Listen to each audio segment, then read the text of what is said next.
मित्रों, आज के पाठ का शीर्षक है कामायनी का दर्शन। इस पाठ के अध्ययन के उपरांत आप कामायनी के दर्शन को समझ सकेंगे। कामायनी में आनंदवाद की प्रतिष्ठा हुई है, यह जान सकेंगे। कामायनी में आनंद की अवधारणा को समझ सकेंगे। श्रद्धा और इड़ा के हवाले से आशा और संघर्ष को जानेंगे और मानवता की जय कामना का पर्यवसान समरसता में हो, प्रसाद के इस अभिप्रेत को समझ सकेंगे।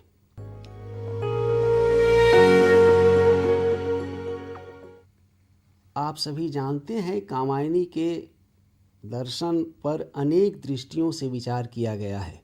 कुछ ऐसे विचारक हैं जिन्होंने शैवागम के आनंदवाद को कामायनी के दर्शन के रूप में विवेचित किया है। उनकी विवेचना में कामायनी का दार्शनिक पक्ष तो अवश्य प्रकट हुआ, किंतु कामायनी का काव्यत्व खो गया है। ऐसे विचारक विशुद्ध दर्शन के स्तर पर और दार्शनिक शब्दावली में जब कामायनी पर विचार करते हैं, तब कामायनी काव्य ग्रंथ न होकर दर्शन ग्रंथ का रूप लेने लगता है। दूसरी ओर कुछ ऐसे विचारक भी हैं जो कामायनी में व्यक्त जीवन जगत की समस्याओं के परिप्रेक्ष्य में इसके दर्शन को परखने की कोशिश करते हैं। इस दृष्टि से विवेचन में कामायनी का काव्यत्व सुरक्षित रहता है और उसकी दार्शनिक परिणति में खूबियों और खामियों की चर्चा होती है।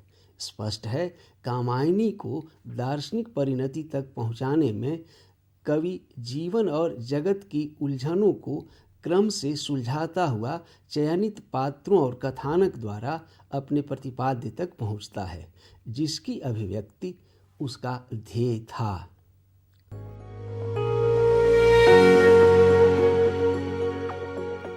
अब हम कामायनी में आनंदवाद की प्रतिष्ठा पर विचार करेंगे।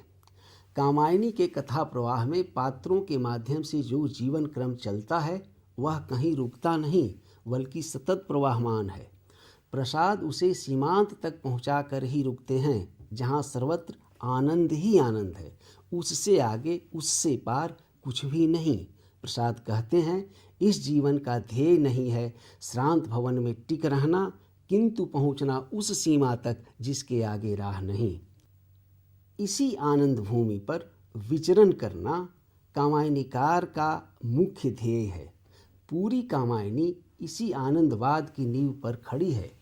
कामायनी का नायक मनु चिंता, आशा, वासना, कर्म, ईर्ष्या जैसी मानसिक प्रवृत्तियों से संघर्षरत अंततः आनंद की उस भूमि पर पहुंचता है जहां चतुर्दिक प्रसाद ने शांति का साम्राज्य खड़ा किया था, जहां सुख था और आनंद का कलकल गान था।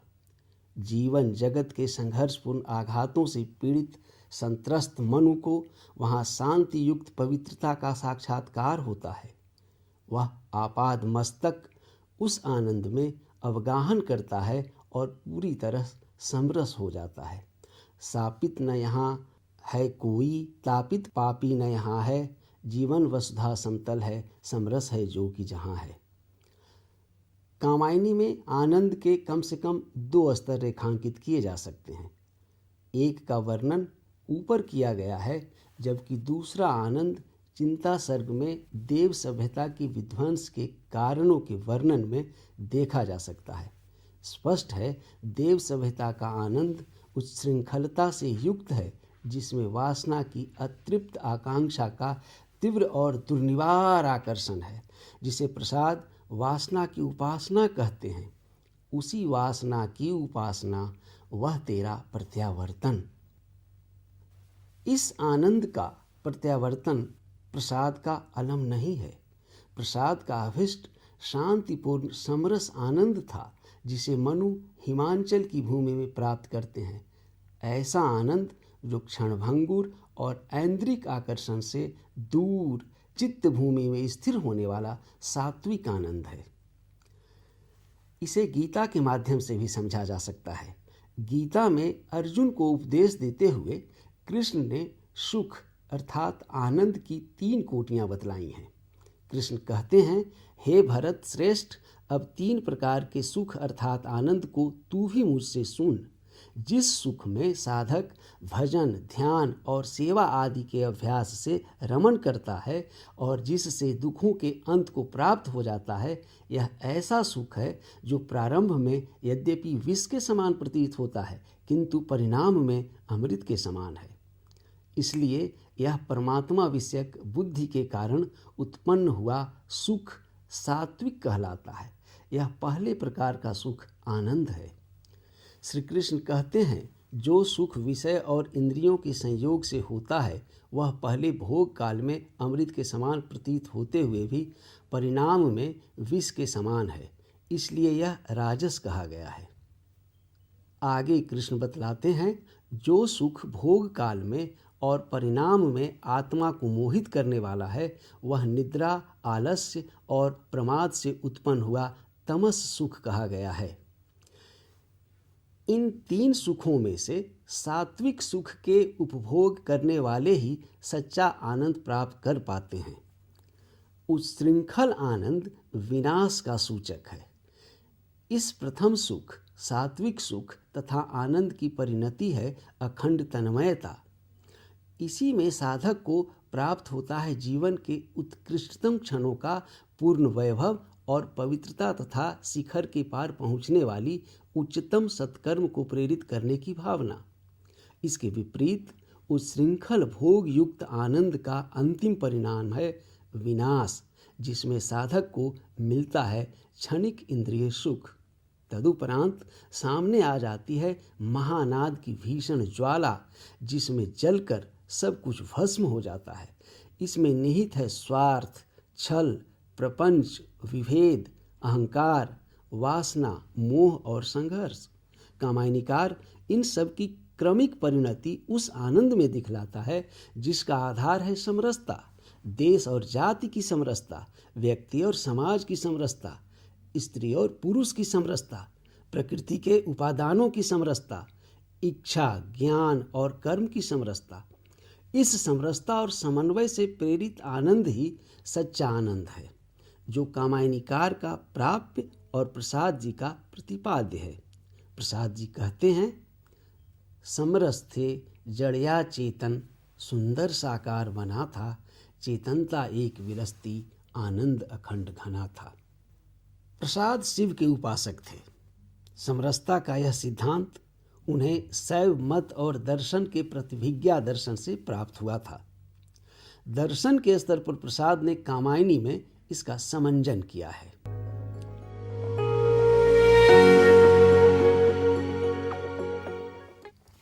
अब हम आगे आनंद की अवधारणा पर विचार करेंगे। कामायनी के इस आनंद का आधार इच्छा, ज्ञान और कर्म का समन्वय है। समरसता के इस दर्शन के मूल में जीवन के उन महत् क्षणों की विभूतियां निहित हैं जिन्हें पाकर मानव अमरता को प्राप्त कर सकता है। इसे पाने के लिए गहन साधना की जरूरत होती है।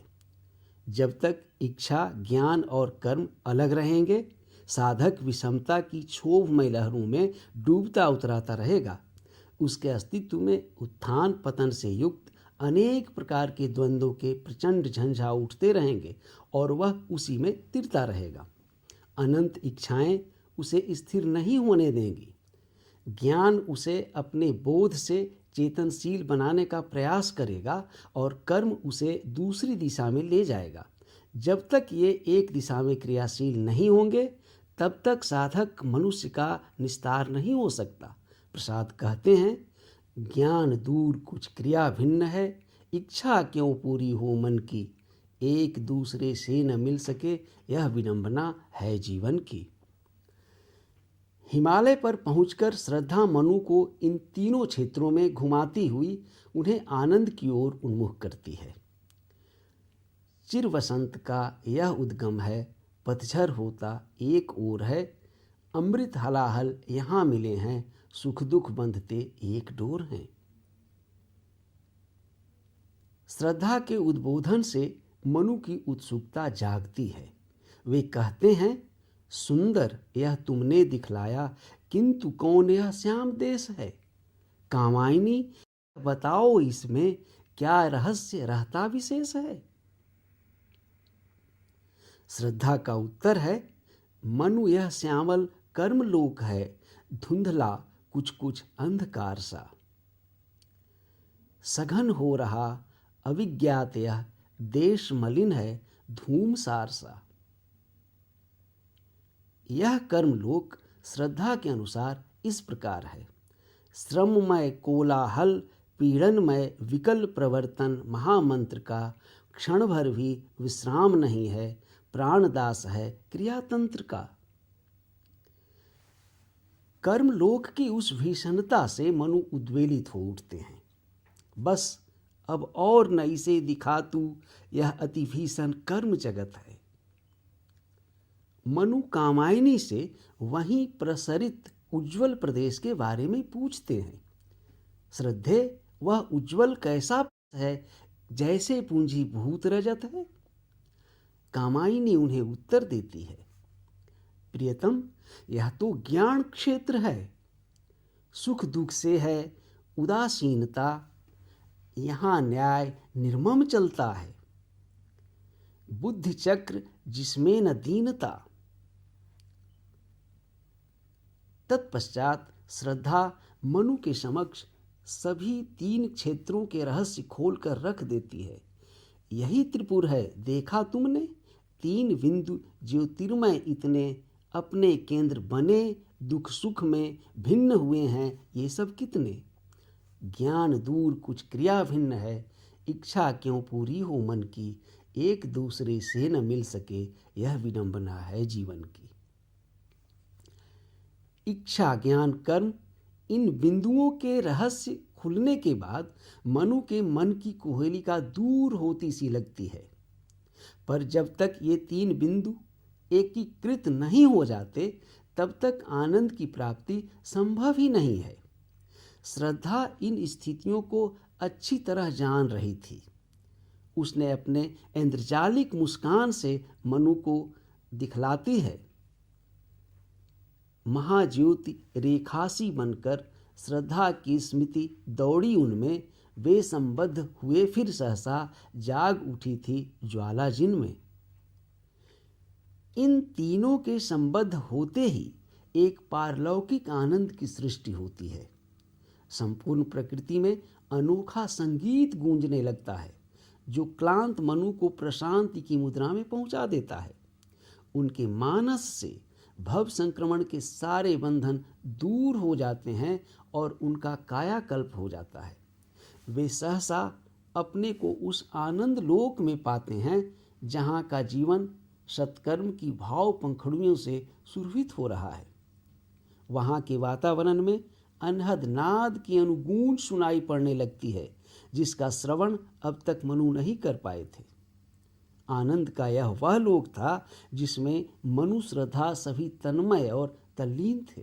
स्वप्न स्वाप जागरण भस्म हो, इच्छा ज्ञान क्रिया में लय थे, दिव्य अनाहद पर निनाद में श्रद्धा युक्त मनु वस्तन्मय थे।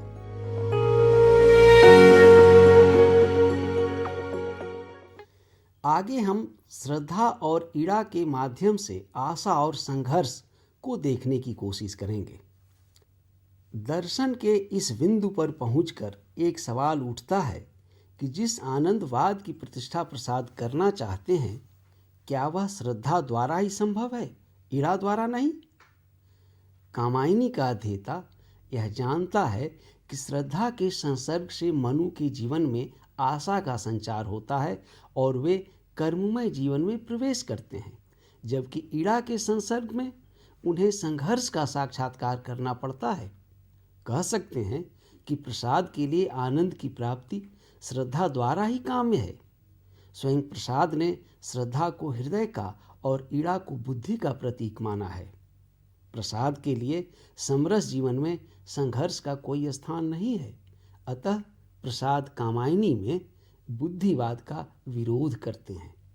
यह सच है कि बुद्धि से मन को नियंत्रित किया जा सकता है, किंतु उसकी अति अराजकता की ओर ले जाती है।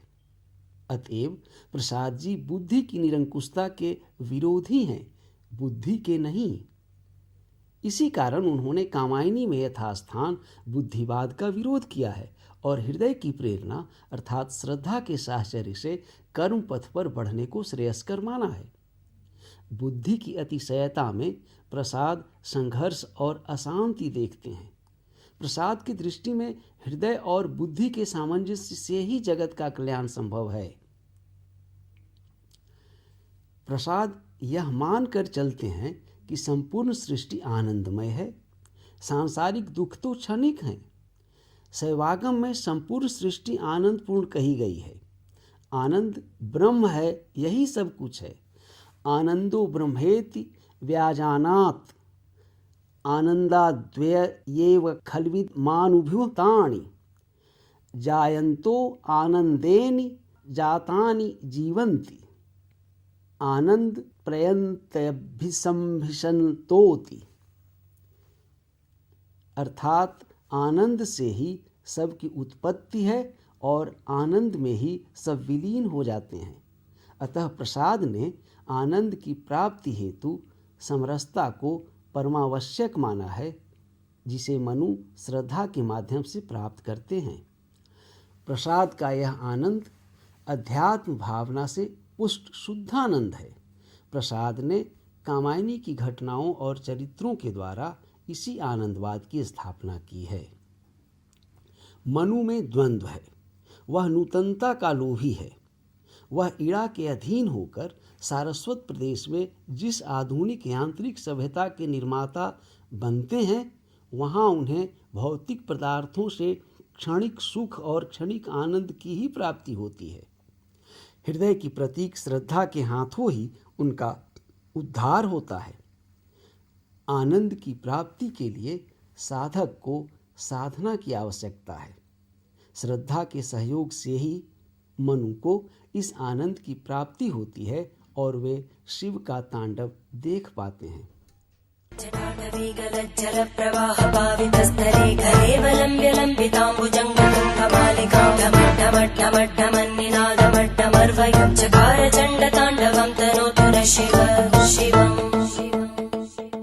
शिव के चरणों में ही उन्हें समरस आनंद मिल पाता है। देखा मनु ने नर्तित नटेश, हतचेत पुकार उठे वे विशेष। यह क्या श्रद्धे वस्तु ले चल उन चरणों तक, देनिज संबल सब पाप पुण्य जिसमें जल जल पावन बन जाते हैं निर्मल। मिटते असत्य से ज्ञान लेस, समरस अखंड आनंद वेश।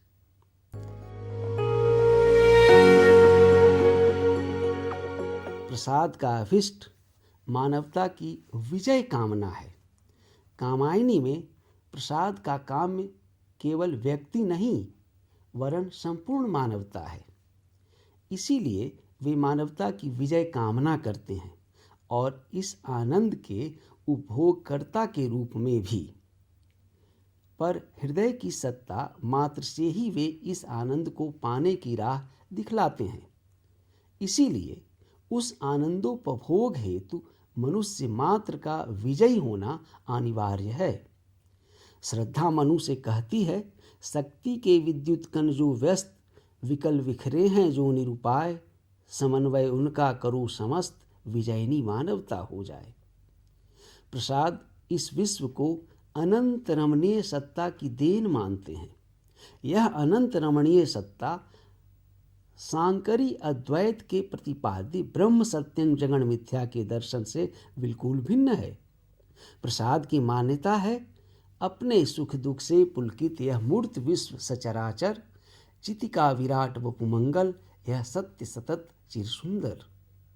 प्रसाद के अनुसार यह आनंदवाद आर्यों का भी उपास्य रहा है। उपनिषद में आनंद की प्रतिष्ठा के साथ प्रेम और प्रमोद की कल्पना भी हो गई थी, जो आनंद के सिद्धांत के लिए आवश्यक है। इस तरह जहां एक ओर भारतीय आर्य व्रात्यों में, जिनमें बौद्ध जैन आदि सम्मिलित हैं, तर्क के आधार पर विकल्पात्मक बुद्धिवाद का प्रचार हो रहा था, वहां प्रधान वैदिक धारा के अनुयायी आर्यों में आनंद का सिद्धांत भी प्रचारित हो रहा था। वे कहते थे, नायामात्मा प्रवचनेन लभ्यो न मेधया न बहुना श्रुतेन, मुंडकोपनिषद और नैसा तर्केन मतिरापनेया कठोपनिषद आनंदमय आत्मा की उपलब्धि विकल्पात्मक विचारों और तर्कों से नहीं हो सकती।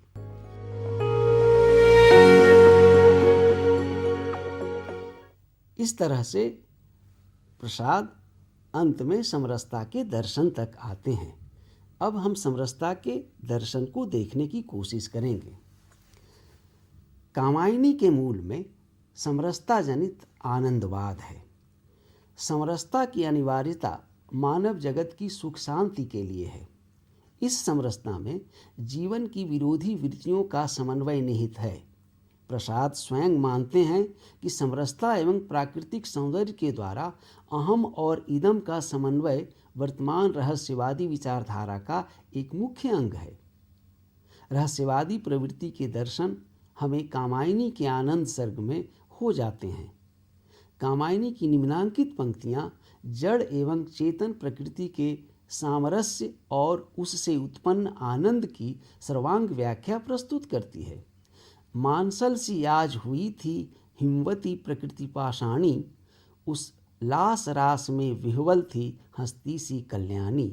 प्रतिफलित हुई सब आँखें उस प्रेम ज्योति विमला से, सब पहचाने से लगते अपनी ही एक कला से।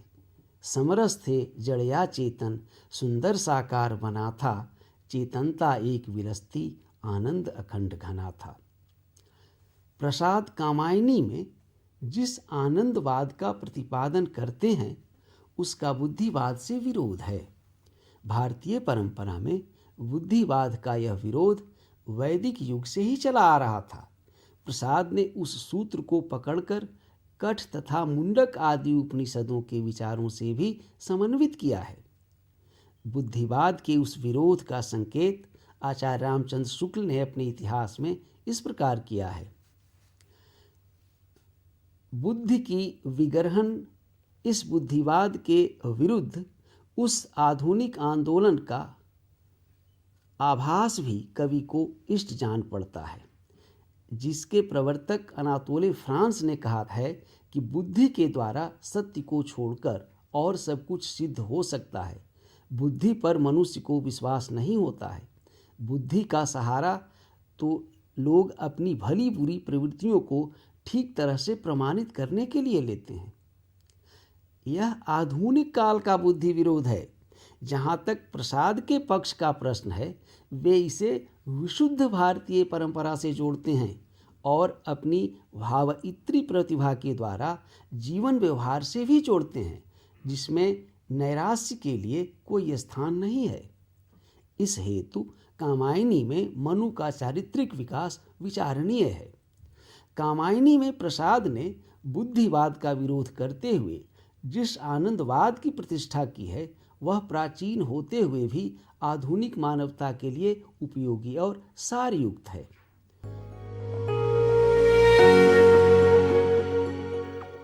निष्कर्षतः हम कामायनी के दर्शन को इस रूप में देख सकते हैं। प्रसाद ने कामायनी महाकाव्य के वस्तु संयोजन में कथा तथा चरित्रों के माध्यम से जिस भावलोक की रचना की है, उसमें युगीन समस्याओं का गहरा बोध है। इतिहास प्रेमी प्रसाद अपने वर्तमान को अतीत की पृष्ठभूमि में देखते हैं। मुक्तिबोध ने कामायनी की आलोचना करते हुए इसे विस्तार से दिखलाया है और इसकी आधुनिकता की गहरी जांच पड़ताल की है। प्रथम दृष्टि में ऐसा प्रतीत होता है कि कामायनी की समस्या शाश्वत है और समाधान अतीत में खोजा गया है, पर ऐसा है नहीं। शाश्वतता का आवरण केवल भ्रम पैदा करता है। कामायनी की समस्या समकालीन भारतीय समाज की समस्या है, जो अनजाने में अपना काम कर गई है।